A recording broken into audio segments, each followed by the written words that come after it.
Palworld is the open world Pokemon game we always wanted, and the gameplay loop of going out, catching creatures, crafting and building up your base is really fun. And I've played this for a few days now, but there's a few things the game doesn't teach you. So I wanted to give you some big tips that will give you an advantage early on. Some things such as having 2 pals out at the same time. We'll talk about bosses and why you need to farm them, and then about the worker stats and some tips for the early game managing your base. But the first tip is going to be how to get free pal spheres. So you never will have to craft a pal sphere again. You can just go out and just catch pal after pal after pal. It's hard not to keep calling them Pokemon, but you can just catch as many as you want. And that is with the ranch. So the ranch is a building you unlock at level 5 where your pals can go to do an action called grazing. So this is basically if you have like the sheep one, they'll go and drop wool. Some will drop leathers, and it's just like a place over time where they generate a resource. But there's a special one. There's a pal called Vixie, and when they graze, they drop pal balls, the pal spheres. So this is much faster than you might expect. You can go out on a little adventure, come back, and there'll be 10 balls on the ground. So you just don't have to worry about crafting them. Obviously, as you get into the later game, there are, stronger pal spheres, the equivalent of like great balls, ultra balls, that kind of thing exists. But in the early game, where resources are quite tight and you're trying to upgrade your base, having just a place where pal spheres just keep generating, and every time you go there you can just get more and more and more without putting anything in, is really, really helpful. And if you get a few of these Vixies, you can make this go even further. So if you go out to this area here, I want to show on the map, and if you just sort of explore between these 2 paths, there's kind of two fast travel points, and if you go to one and go up and then go to one and then go down, just kind of go up and down this path, you will find them. But yeah, this area here is where I found the most. There's probably more on the map, but these are where I had the most luck. And I got someone else just trying to find a recording as well. Okay, next one is how to have 2 pals out at the same time. This isn't obvious. This isn't like a in-your-face feature that they throw at you, but it's a game changer. So once you capture a creature called a Daydream, these can be found at night. So if you go out at night, look around the starting area when it's dark, you should see lots of these Daydreams. I think it was one of the first pals I caught at night. So yeah, hopefully you find these. There seems to be certain mobs that spawn at night, and this one's a very common one. Once you've got it, you will see a technology at level 8 called the Daydream Necklace. So if you buy this, you unlock this. This necklace is like a permanent unlock. It's not like an item or something you equip or a skill you have to use on cooldown. It is a permanent upgrade. And that upgrade is whenever you have Daydream in your party, they will be out. Like Pikachu always follows you in the game. It's like that. They will always be out no matter if you summon a pal or not. So you can summon a second pal with it, and it will stay out. You can ride a pal, you can ride a wolf, and it will still be out next to you. So yeah, having 2 pals out early is a massive early game boost to what you can do. You can go and take on the bosses earlier because you've got double the damage. You can be riding a mount and still have your bow and your pal, the Daydream fighting. So you can be catching things a lot faster. It just feels like you progress faster with these 2 out. So it's a really good one to get early. Tip 3 is a little simpler, and it's just to catch everything within reason. If you play Pokemon, the normal thing is to catch one of every Pokemon to fill out the Pokedex, and then you just sort of defeat the rest for experience, unless you're like shiny hunting or, hunting for a certain thing.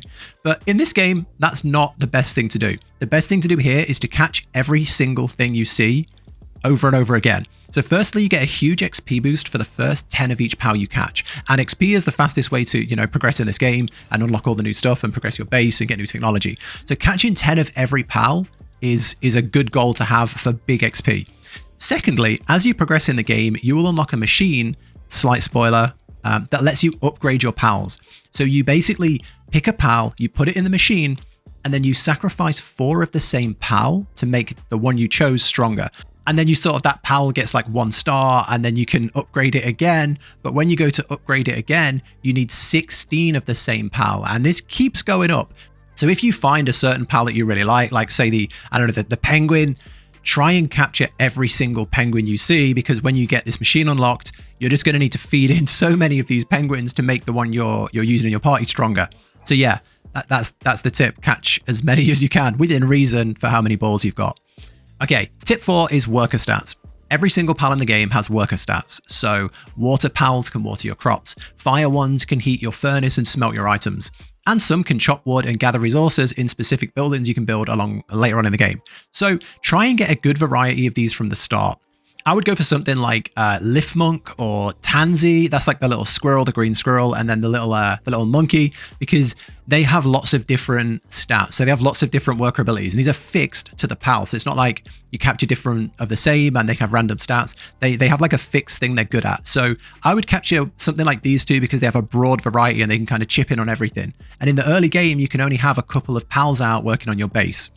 As you progress longer, start going out and looking for specialists. So once you get like the logging camp, you can get something like Ecthiridae, which has a 2 stat in logging, so it can chop logs really, really fast. Something like a Tombat has a 2 in mining. So yeah, I would say as you're going out, try and catch everything. And then once you unlock these new buildings, start finding the specialists that you've got that are really good at certain things and bring them out to do the job. So yeah, pay attention to the stats, try and collect a good variety of everything and manage them. You know, if you're at a point where you're low on wood, pull out a bunch that have the wood chopping skill, the lumbering skill. So yeah, just something to be aware of. It's a little bit of micromanagement can really save you a ton of time in actually grinding stuff yourself.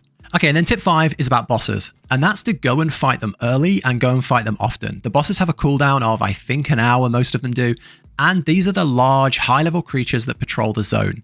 You can see them by the big icons on the map, and there are good reasons to go and beat them. That might not be clear early on, and you might think, you know, I'll just go do it later because I don't want to catch that thing right now, but you're not just getting them, you're not just catching them to have them. There's some really good reasons to get them. The first is, the first time you beat a boss pal, you get something called Ancient Technology. Now, this is what you use to unlock ancient tech, which is really important for making progress in the game. So there's the breeding machine for hatching eggs. There's the combining machine, which I talked about earlier, for like sacrificing other pals to make one stronger. And yeah, you want to make progress down this tree and be able to unlock them when you get to the right level, because they do give you significant strength upgrades and they make your progression better. And you don't want to be locked out by not having the technology.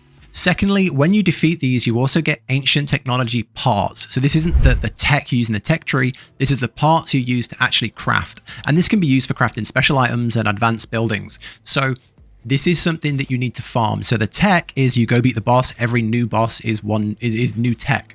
But then the parts can be farmed. So you can farm the same boss on repeat or multiple bosses on repeat every hour and keep farming this tech. So that's why it's good to get them done early so that there's not that many low level bosses. So say the level 10 boss, as you're level 10, try and get this defeated regularly. So yeah, it's just a good way to hoard these items early so that when you get to the point where you have to progress your town and you need these items, you've got a little stockpile of them. So yeah, that's it. That's it. Five tips to help you get started in Palworld.